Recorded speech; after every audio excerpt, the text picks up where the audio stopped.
दोस्तों आपका स्वागत है हमारे चैनल बोरियर एजुकेशन न्यूज़ में। दोस्तों आज मैं लेकर आया हूँ पार्ट थर्ड। दोस्तों अगर आपने पार्ट फर्स्ट, पार्ट सेकंड और पार्ट थर्ड देखा है तो दोस्तों आपको चिंता करने की ज़रूरत नहीं है। दोस्तों ये जितने भी क्वेश्चन है दोस्तों इसमें सारा टॉपिक वाइज कवर कर दिया गया है। आपका हड़प्पा सिंधु सभ्यता के MCQ क्विज टेस्ट दोस्तों जितनी भी आने वाली परीक्षाओं में क्वेश्चन है दोस्तों इससे बाहर कुछ भी नहीं आएगा। दोस्तों यही क्वेश्चन रिपीट होंगे। दोस्तों ये हमारा पार्ट थर्ड, चलिए शुरू करते हैं। हड़प्पा में एक उन्नत जल प्रबंधन प्रणाली का पता चलता है। ये हमारे ऑप्शन, इसका जो राइट आंसर है वो है ऑप्शन ए यानी धोलावीरा। दोस्तों धोलावीरा में ही हड़प्पा में एक उन्नत जल प्रबंधन प्रणाली का पता चला था। हड़प्पा के मिट्टी के बर्तनों पर सामान्यतः किस रंग का उपयोग हुआ था? ये हमारे ऑप्शन, इसका जो राइट आंसर है वो है ऑप्शन ए यानी लाल। दोस्तों हड़प्पा की जो मिट्टी के बर्तनों पर लाल रंग का उपयोग किया गया था। सिंधु सभ्यता निम्नलिखित में से किस युग में पड़ता है? दोस्तों ये है हमारे ऑप्शन, इसका जो राइट आंसर है वो है ऑप्शन डी यानी अग ऐतिहासिक काल। दोस्तों सिंधु सभ्यता का अग ऐतिहासिक काल में ये युग पड़ता है और इसे हम इसी नाम से जानते हैं। सिंधु घाटी सभ्यता की विकसित अवस्था में निम्नलिखित में से किस स्थल में घरों में कुएं के अवशेष मिले हैं? ये हमारे ऑप्शन, दोस्तों इसका जो राइट आंसर है वो है ऑप्शन डी यानी मोहनजोदाड़ो। दोस्तों सिंधु घाटी सभ्यता की विकसित अवस्था में मोहनजोदाड़ो से घरों में कुएं के अवशेष मिले थे। सिंधु घाटी सभ्यता का खोज निकालने में जिन दो भारतीयों का नाम जुड़ा है? ये हमारे ऑप्शन, दोस्तों इसका जो राइट आंसर है वो है ऑप्शन ए यानी दयाराम साहनी एवं राखल दास बनर्जी ने सिंधु घाटी सभ्यता की खोज में सबसे पहले खोज की थी। रंगपुर जहां हड़प्पा की समकालीन सभ्यता थी। ये हमारे ऑप्शन, दोस्तों इसका जो राइट आंसर है वो है ऑप्शन सी यानी सौराष्ट्र में। दोस्तों रंगपुर जहां हड़प्पा की समकालीन सभ्यता थी वो कहाँ थी? सौराष्ट्र में थी। हड़प्पा एवं मोहनजोदाड़ो की पुरातात्विक खुदाई के प्रभारी थे। ये हमारे ऑप्शन, इसका जो राइट आंसर होगा वो है ऑप्शन बी यानी sir John Marshall. Sir John Marshall ने ही हड़प्पा एवं मोहनजोदाड़ो की पुरातात्विक खुदाई के प्रभारी थे। निम्न में से किस पशु की आकृति जो मोहर पर मिली है जिससे ज्ञात होता है कि सिंधु घाटी एवं मेसोपोटामिया की सभ्यताओं के मध्य व्यापारिक संबंध थे? ये हमारे ऑप्शन, इसका जो राइट आंसर होगा वो होगा ऑप्शन सी यानी बैल। सिंधु घाटी के लोग विश्वास करते थे। ये हमारे ऑप्शन, इसका जो राइट आंसर होगा वो है हमारा ऑप्शन डी यानी मातृ शक्ति में। दोस्तों सिंधु घाटी के जो लोग सबसे ज़्यादा विश्वास करते थे वो मातृ शक्ति में विश्वास करते थे। निम्नलिखित में से कौन सा सिंधु स्थल समुद्र तट पर स्थित नहीं था? ये हमारे ऑप्शन, दोस्तों इसका जो राइट आंसर है वो है ऑप्शन डी कोटो दी जी।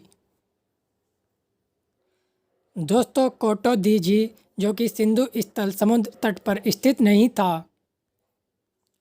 निम्नलिखित में से कौन मोहनजोदाड़ो की सबसे बड़ी इमारत मानी जाती है? ये हमारे ऑप्शन,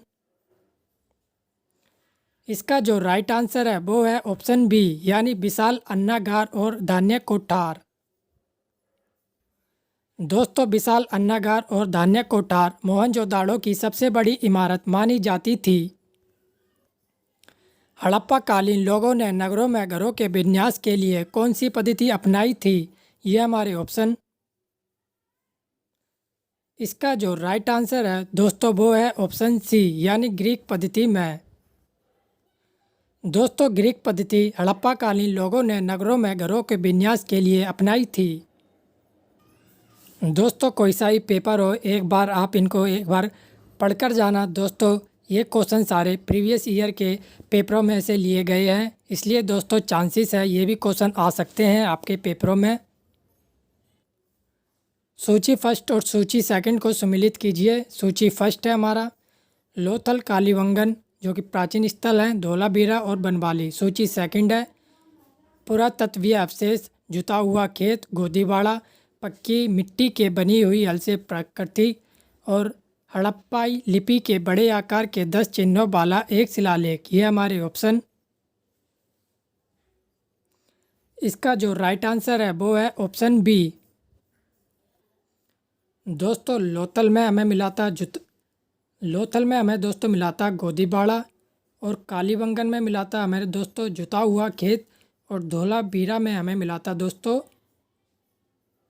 हड़प्पाई लिपि के बड़े आकार के 10 चिन्हों वाला एक शिलालेख। और दोस्तों लास्ट है हमारा बनवाली। बनवाली में दोस्तों हमें पक्की मिट्टी की बनी हुई हल की प्रकृति मिली थी। निम्नलिखित पशुओं में से किस एक का हड़प्पा सभ्यता में पाई मोहरों और टेराकोटा कलाकृतियों में निरूपण अंकन नहीं हुआ था? ये हमारे ऑप्शन। दोस्तों इसका जो राइट आंसर है वो है ऑप्शन ए यानी शेर। दोस्तों शेर का मोहरों और टेराकोटा कलाकृतियों में निरूपण का अंकन नहीं हुआ था और बाकी दोस्तों ये तीनों ऑप्शन में इनका निरूपण हुआ था। हड़प्पावासी किस धातु से परिचित नहीं थे? ये हमारे ऑप्शन। इसका जो राइट आंसर है वो है सोना एवं चांदी, ऑप्शन ए। निम्नलिखित में से किस हड़प्पाकालीन स्थल से युगल समाधान का साक्ष्य मिला है? ये हमारे ऑप्शन। इसका जो राइट आंसर है वो है लोथल यानी ऑप्शन ए। दोस्तों लोथल से हड़प्पाकालीन स्थल से युगल समाधान का साक्ष्य मिला है। कपास का उत्पादन सर्वप्रथम सिंधु क्षेत्र में हुआ, जिसे ग्रीक या यूनान के लोग किस नाम से पुकारा करते थे? ये हमारे ऑप्शन। इसका जो राइट आंसर है वो है सीडान यानी ऑप्शन ए। दोस्तों ग्रीक और यूनान के लोग कपास को सीडान के नाम से पुकारा करते थे। हड़प्पा के काल के तांबे का रथ किस स्थान से प्राप्त हुआ है? ये हमारे ऑप्शन। दोस्तों इसका जो राइट आंसर है वो है देमाबाद यानी ऑप्शन सी। दोस्तों देमाबाद से ही तांबे का रथ प्राप्त हुआ था। हड़प्पावासी किन किन धातुओं का आयात करते थे? उत्तर कूट में दे चांदी, टिन, सोना। ये हमारे ऑप्शन। दोस्तों इसका जो राइट आंसर होगा वो है ऑप्शन ए। दोस्तों तीनों चीज़ें ही इनका उत्पादन आयात करते थे हड़प्पा वासी के लोग, यानी चांदी, टिन और सोने का। हड़प्पा वासी लाजवर्द भवन निर्माण सामग्री का आयात कहाँ से करते थे? ये हमारे ऑप्शन। दोस्तों इसका जो राइट आंसर है वो है हिंदू कुश क्षेत्र के बदख्शा से, यानी ऑप्शन ए। दोस्तों ये था हमारा पार्ट थर्ड। दोस्तों वीडियो को ज़्यादा से ज़्यादा शेयर एंड सब्सक्राइब कीजिएगा। धन्यवाद।